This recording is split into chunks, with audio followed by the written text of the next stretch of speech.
Kuna msemo mmoja Joel Osteen alishawahi kusema kwamba unavyoamini ndivyo utakavyokuwa. Maisha yako yatafuatana na mawazo yako. Leo kuna kitu ambacho natamani nikiseme siku ambapo tunaenda kutimisha wiki la vipaji na kalama. Unapokuwa ni mtu mwenye kipaji na kalama, hakikisha unasimamia kile kitu ambacho natamani kukifanikisha. Anza kwa yale maono ambayo uko nayo. Tunasema kwamba unavyoamini ndivyo itakavyokuwa. Haijalishi mazingira ambayo unayapitia, haijalishi hauna watu, haijalishi hauna influence kubwa, lakini influence inatengenezwa na wewe mwenyewe utakapoanza. Utakapoanza watu watakuangalia. Ni sawa, tuchukulie mfano. Ukikuta mti ambao una karne moja au karne mbili, inawezekana ni mti mkubwa sana, na ikakuwa vigumu kukata ule mti kwa sababu kwa ukubwa wake au kwa sababu ya muonekano wake. Lakini ukipiga tathmini au kaweka ratiba kwamba inatakiwa kwa siku nikate hata masaa 2 au 3, kuna kipindi ambacho utakata ule mti, lazima mti tu utaanguka. Nikiwa na maana gani? Unapoanza kwenye hali ngumu, unapoanza kwenye mazingira magumu, unapoanza na watu wagumu ambao wakuelewi, wewe fanya kama unakata mti kidogo kidogo.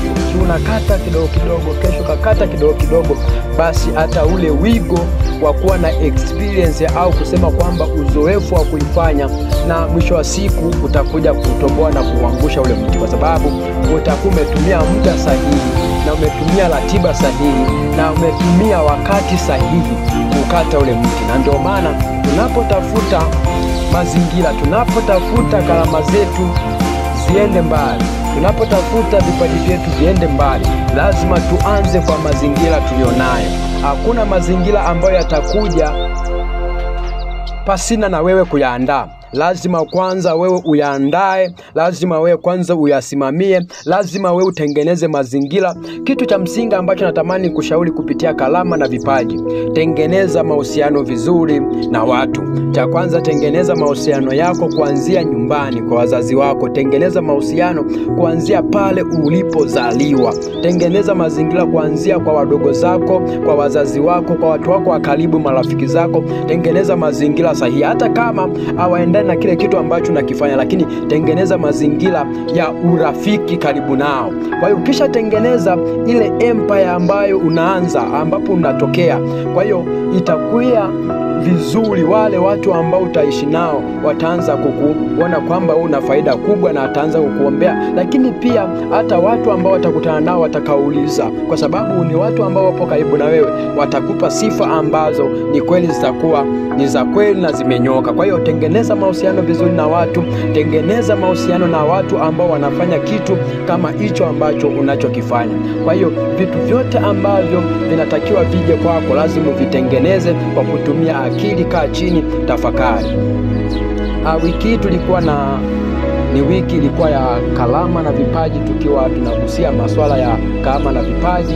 Lakini kwa wiki kesho Jumatatu tutaanza tena, tutarudi kwenye masuala ya kiuchumi.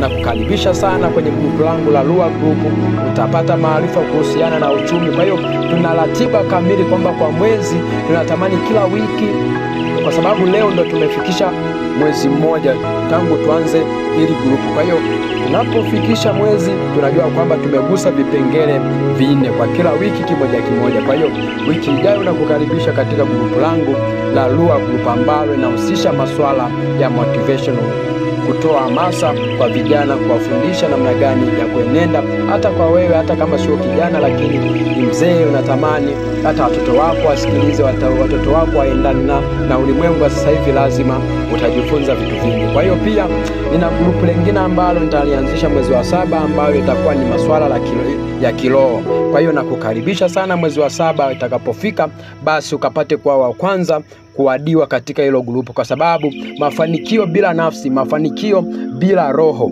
ni kitu ambacho hakiwezekani. Na ndio maana jana nilisema kwamba unapoona watu wamefanikiwa, watu wakubwa ambao wamefanikiwa wapo kwenye aina mbili, mafanikio ya nuru na mafanikio ya kigiza. Kwa hiyo wewe ndio unatakiwa uchague kwamba usimamie wapi. Lakini ikiwa kama motivation speaker, lazima nikuhamasishe kwamba njia ambayo ni sahihi ni njia ya nuru. Pale utakapofuata maelekezo na kanuni za kibibilia, basi Mungu atakuangalia. Kwa hiyo kitu ambacho natamani kushauri, basi fanya kwa bidii, simamia kalama yako, simamia kipaji chako, simamia mikakati yako, lakini pia jali maisha ya kesho yako. Ni kitu ambacho natamani ukiweke akilini sana.